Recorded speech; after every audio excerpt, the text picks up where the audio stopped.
त्यांना विकास कामाकरता तो निधी उपलब्ध करून दिला.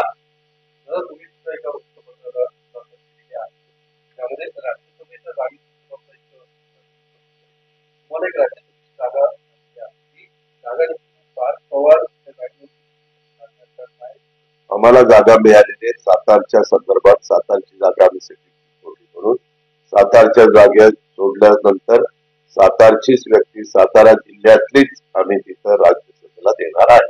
काही आपली हरकत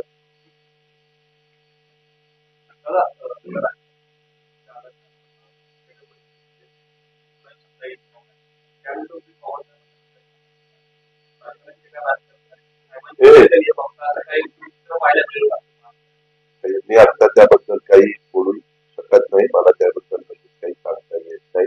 मी त्या वेळचे निर्णय त्या वेळी घेत असतो. 4 तारखेच्या नंतर आपण काय निर्णय घ्यायचा ते 9 तारखेला अजित पवार ठरवत. Ajit Pawar on the spot त्या वेळेचे निर्णय त्यावेळेस ठरवत असतो. भाषण करताना ते कुठं वाचून भाषण करत नाही. एखादा कुठला पॅरा असेल काही ऑर्डर काढलेलं असेल तर माझ्या मनात जे येतं माझ्या सदविलास म्हणून ते मला वाटतं बोलावचं ते मी बोलत असतो.